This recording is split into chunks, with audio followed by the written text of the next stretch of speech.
होती है। उन प्रतिमाओं में पूरे हिंदुस्तान के मंदिरों में अगर सबसे ज्यादा मूर्तियां अगर किसी तीर्थंकर की मिलेंगी तो वो भगवान पार्श्वनाथ की मूर्तियां ज्यादा मिलेंगी।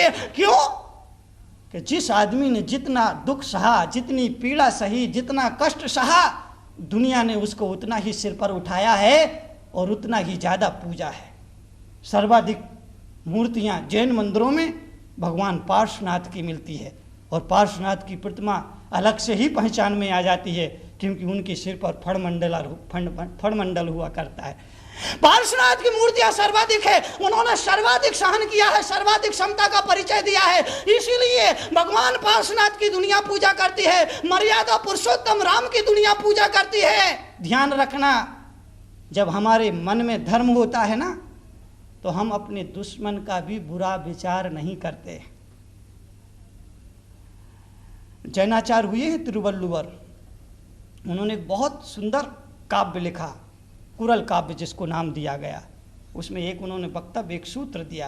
उन्होंने कहा है कि धर्म का प्रभाव और अधर्म का प्रभाव अगर समझना है तो इतना ही प्रभाव समझना कि जिसके मन में धर्म का निवास होता है वो आदमी अपने मारने वालों को भी मारने का भाव नहीं रखता है, और जिस व्यक्ति के दिल से धर्म निकल जाया करता है वो आदमी, वो बाप बेटे की हत्या करने में और बेटा बाप की हत्या करने में भी नहीं हिचकता है।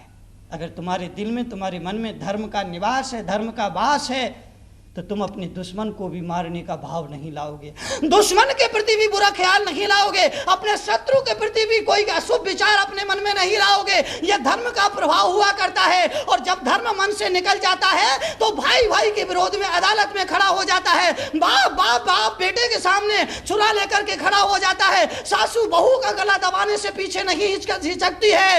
ये अधर्म का प्रभाव होता है। इसीलिए धर्म को वाणी में ना रखो, धर्म को शरीर में ना रखो, धर्म को अपने जीवन में उतार करके रखो। इस मुल्क में जितने धर्म हैं, सारे धर्मों का मुझे तो एक ही सार समझ में आता है कि आदमी अपने दिल को पवित्र बना करके रखे। वो क्या बोल रहा है ये महत्वपूर्ण नहीं है, वो क्या कर रहा है ये महत्वपूर्ण नहीं है, वो क्या सोच रहा है ये महत्वपूर्ण नहीं है, वो अपने दिल में किस भाव को लेकर के बैठा है यह महत्वपूर्ण है। तो मन की पवित्रता दुनिया का सबसे बड़ा धर्म है, मन की निर्मलता दुनिया का सबसे बड़ा धर्म है। उस धर्म को आप जैन धर्म कह लो, बौद्ध धर्म कह लो, सिख धर्म कह लो, सनातन धर्म कह लो, वैदिक धर्म कह लो, और किसी अन्य धर्म के नाम से कह दो, लेकिन उसका कुल मकसद इतना ही है, आदमी अपने दिल को शुद्ध और पवित्र बनाए। सारे धर्मों का एक ही निचोड़, अपने दिल को, अपने हृदय को शुद्ध और पवित्र रखो। घड़ी में 3 सुइयां होती है ना, 1 घंटे की, 1 सेकंड की और 1 मिनट की, लेकिन तीनों सुइयों का काम एक ही है, समय बताना। घड़ी में 3 सुइयां जो हुआ करती हैं, उन 3 सुइयों का एक ही काम है, भले ही 1 घंटा की हो, 1 मिनट की हो, 1 सेकंड की हो, लेकिन उन तीनों सुइयों का एक ही काम हुआ करता है, और वो काम है समय बताना। 3 आदमी बीमार पड़ गए, इलाज करवाने के लिए डॉक्टरों के पास गए। एक आयुर्वेदिक पद्धति से इलाज करवाता है, एक होम्योपैथी से पद्धति से इलाज करवाता है, और एक एलोपैथी से पद्धति से इलाज करवाता है। लेकिन तीनों का उद्देश्य एक ही है, बीमारी से मुक्ति पाना।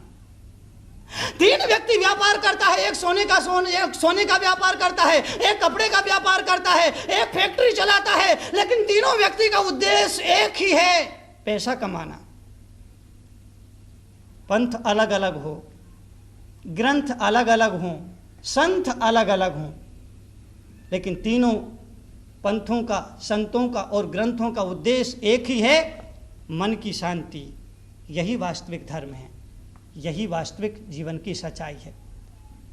इसीलिए जब भगवान ऋषभदेव कहते हैं कि आत्महिदम का दब्बम, उसका इतना ही मतलब है कि आदमी अपने जीवन में संयम को लाए, जीवन में चरित्र को लाए, जीवन में धर्म का आचरण करे, जीवन में संयमाचरण अपनाए, उसका जीवन ऊंचा उठेगा, तो उसके जीवन उठने से अनेक लोगों का जीवन उठ जाएगा। और जब आप धर्म के मार्ग पर चलोगे, एक खलनायक तुम्हारे जीवन में जरूर आएगा, जो बाधा खड़ी करेगा, जो तुम्हें तुम्हारे पथ से विचलित करेगा, लेकिन उस खलनायक से डरना नहीं, खलनायक होना चाहिए। अगर गली में 2-4 सुअर हों तो गली साफ हुआ करती है।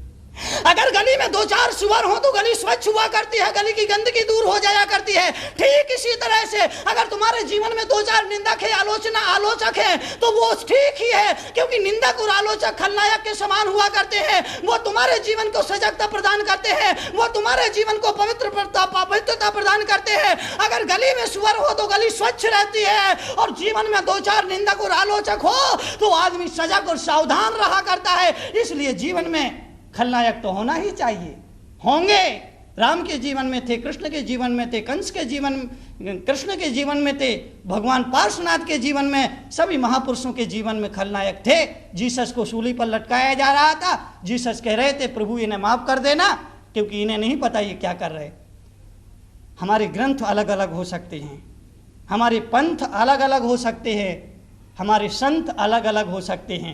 संत अलग हो, पंथ अलग हो, ग्रंथ अलग हो, कोई बात नहीं है, लेकिन उन संतों, ग्रंथों और पंथों का अगर उद्देश्य समझना है तो वो एक ही उद्देश्य है कि आदमी को अपना मन को पवित्र बना करके जीना चाहिए, मन की निर्मलता को लेकर के जीना चाहिए। उस मन में क्रोध ना हो, काम ना हो, बैर ना हो, विरोध ना हो, किसी के प्रति दुश्मनी ना हो, किसी के ऊपर उठने पर ईर्ष्या की भावना ना हो, उसमें अहंकार ना हो, उसमें दुर्भाव ना हो, उसमें वासना और कामना ना हो, अपितु उसमें दया हो, करुणा हो, प्रेम हो, प्यार हो, जरूरतमंद आदमी के लिए सहयोग की भावना हो, किसी भूखे को 2 रोटी देने की भावना हो, किसी प्यासे को 1 गिलास पानी देने की भावना हो, संत मुनि अगर मिल जाए तो उनका सम्मान आदर करने की भावना हो, और समाज और राष्ट्र की सेवा में कुछ कर्म और कुछ त्याग और कुछ बलिदान करने की भावना हो। यही आत्महिदम का दब्बम यदि सक्कदि परहिदम का दब्बम का मतलब है। हम अपना भी कल्याण करें और दुनिया का भी कल्याण करने के लिए कुछ कर्म करें, हमारा और उसका सबका जीवन सार्थक होगा। ओम नमः।